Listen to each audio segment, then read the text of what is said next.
Hi, I'm Mel from the Money Study, bringing you another episode of our Take 10 Challenge. And here we're up to 62, all about making ourselves a retirement plan, getting ourselves organised before we leave that wonderful job we've always had. There's our disclaimer, facts and figures, information only, and of course in this video is nothing to do with advice. It's, as a financial coach, I find it a little bit depressing when someone walks in the door at 59, basically suggesting they want to retire next year at 60, and they've done absolutely no thinking or thought pattern and no sort of planning whatsoever for their retirement.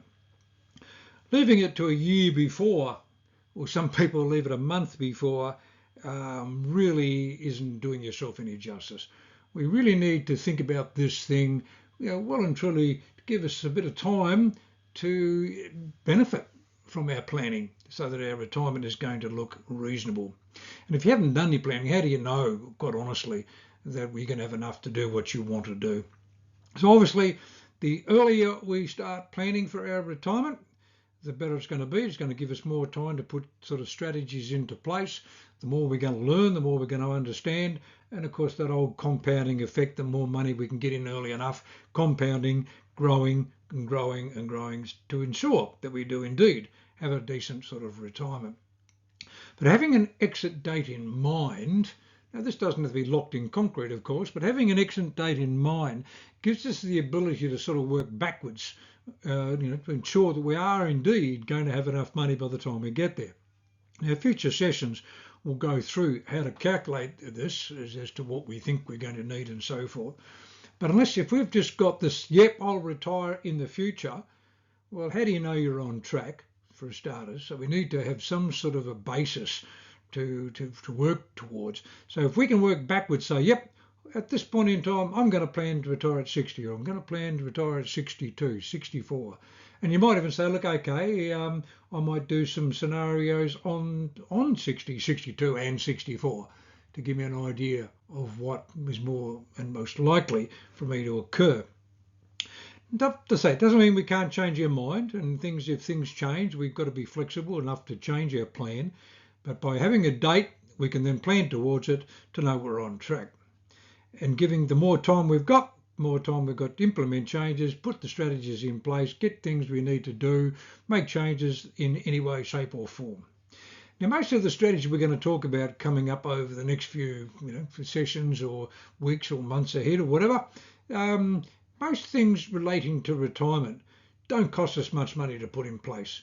Things like salary sacrifice, which we've spoke about, making extra contributions, perhaps we will talk about transition to retirement and a whole swag of other things. Most of those things, there's really virtually no cost in setting them up.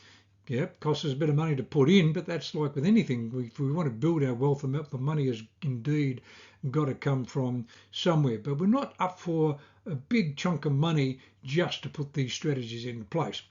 Obviously, if you're talking about buying an investment property as part of your retirement planning, that could cost us a few dollars, but we'll talk about that also in future sessions.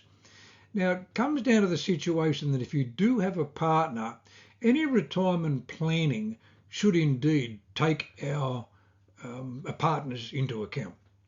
It should take our partners into account because we've got to look at our overall situation.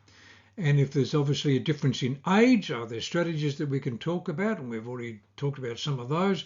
But is there something we can do between the two of us? And it comes down to, yep, if one partner's got a lot of money and the other one doesn't have much, do we need to equalise it? Generally speaking, no, we don't. We don't need to equalise because things like Centrelink and so forth are always taken as a couple. But it is a case of saying, okay, is there an ability to be able to spread this money depending on your accessibility to the money and the difference in ages? And if the person who's got the bulk of the money is the younger person and it's all locked up in super, that's obviously a big scenario where you may find the older person's got to work longer just waiting for that younger person to be able to even access their super. So there's all sorts of considerations there. But look, we're going to talk about how much we need and so forth. But it's really is a case of trying to work out as a as our plan, the first thing we're really going to need in our plan is to work out how much are we really going to need in retirement. And we'll talk about some of these things, say, going forward. But you really should sit down as a couple to really picture what does your retirement plan look like. In retirement, are you planning to have an overseas holiday? And if you are, is that every year, twice a year, once every 5 years? Big difference to your scenario. In retirement, are we basically going to, buy a new car, renovate the house? Are we going to take up a new hobby that's going to cost us money? So it's a case of sitting down and looking at what you really believe your retirement is going to look like, to then work out what sort of money we're going to need to create a lifestyle like that.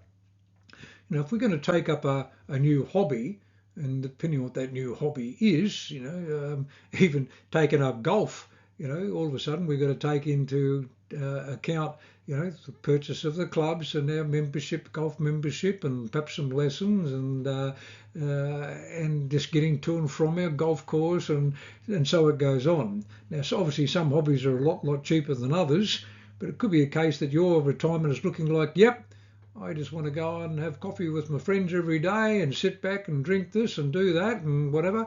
It all comes at some sort of a cost. So by sitting down and actually creating some sort of a budget to know what your expenses are and most likely to be in the future, and I say especially as a couple, and this is where you're as each other, you might have different ideas of retirement. I had a couple not that long ago where we were talking about their plans, and the gentleman said, "Oh, yep, we'll probably buy a Winnebago or something, and we'll do the grey nomad thing around Australia." The wife just all of a sudden went pale and said, "No way in the world are you going to get me into a caravan."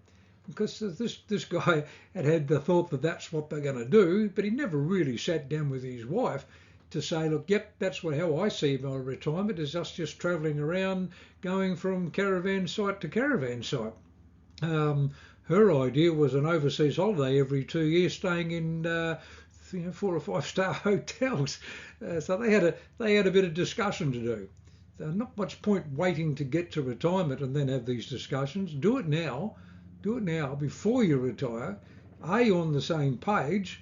And if you're not on the same page, what are you going to do about it? Does that mean that one partner is going to go on an overseas holiday by himself and go with their friends, and the other one's going to do a bit of travelling around? That doesn't obviously mean that you have to do things together.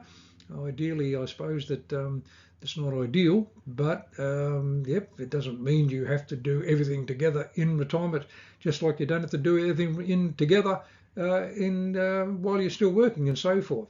But it really is a case of writing it down, setting the goals, and therefore, are we on track? Are we going to afford what we want to do, and so forth? So having it written down as an actual retirement plan, then we can sort of work well and truly towards it. Financial planning is never about making the most amount of money.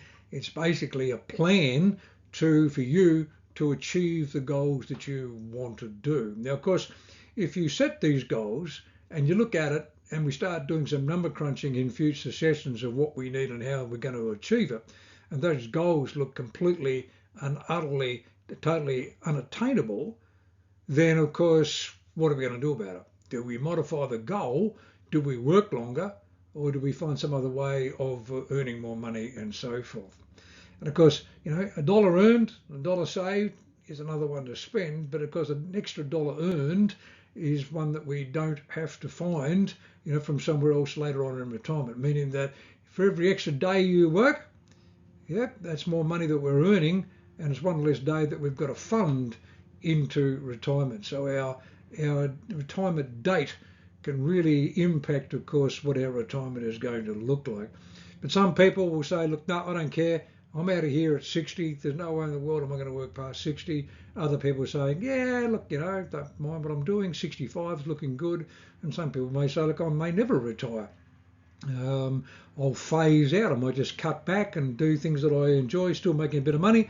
And if I'm still making a bit of money, then obviously I don't need as much money in my retirement savings to achieve what I've got to do.